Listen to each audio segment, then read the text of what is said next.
भगवान के आश्रित हो जाओ और नाम जप करो। दो बातें, बिना पैसा का काम है।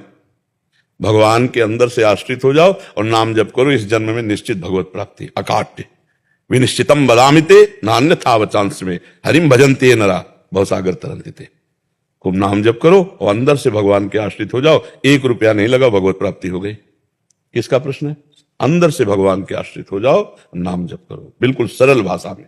और जो कर्तव्य कर्म कर रहे हो भगवान को समर्पित कर दो।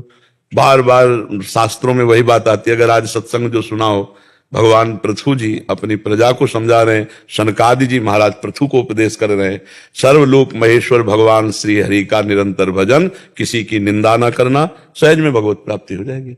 जो भगवान की चर्चा सुनते हैं, आज सुना कि एक है कि यज्ञ में हवन करता है और एक है कि भक्तों के मुख में डालता है, संतों को पवाता है। तो भगवान कहते हैं मैं संतों के मुख से, जो भक्तों के मुख से पाता हूं, मैं बहुत प्रसन्न हो जाता हूं। तो अगर हम बन जाए हमसे, वही हम कह रहे हैं कि 4 रोटी में से 1 रोटी संत को पवा दिया, गृहस्थ में है, भगवान का नाम जप कर रहे हैं, अपने परिवार का पोषण कर रहे हैं, भगवान उसी में प्रसन्न हो गए। देखो, अधर्म का अगर पैसा कमा के तो उसका कोई महत्व नहीं।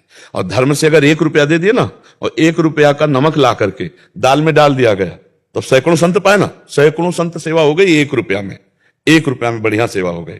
और बेईमानी करके गंदा पैसा आप दो और वो बुद्धि भ्रष्ट करे तो अपराध हो गया, संतों का भजन छूट जाएगा। तो गृहस्थी में अपने कर्तव्य का पालन करते हुए, भगवान के आश्रित होकर नाम जप करते हुए भगवत प्राप्ति सहज है।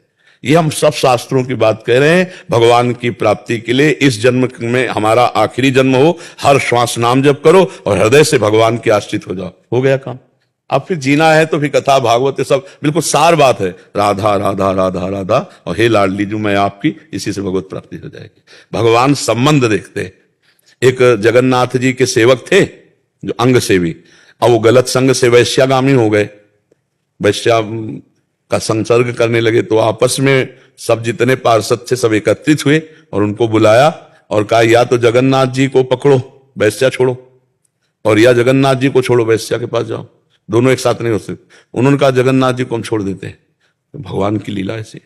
तो जब वो शरीर उनका पूरा हुआ, पूरे चरित्र के अनुसार आंसर होता है, तो जगन्नाथ जी ने अपने निजी पार्षद से कहा उनके अंतिम संस्कार ऐसे करो जैसे हमारे पार्षदों को होता है। तो उनका प्रभु तो वैश्या का संग करके आपको छोड़ दिया था। तो बोले थे उनका स्वभाव है, छोड़ सकते, मेरा स्वभाव नहीं। मैंने एक बार जिसे स्वीकार कर लिया उसे छोड़ता नहीं। वो मेरा सेवक था, कहीं भी चला गया जाए उसका, ये भगवान का उसी स्वभाव से हम लोग कहते हैं कि भगवान का आश्रय ले लो और नाम जप करो, भगवान कल्याण कर देंगे। मन वचन कर्म से एक से भी भगवान से जुड़ जाए तो भगवान उसका कल्याण कर देते हैं।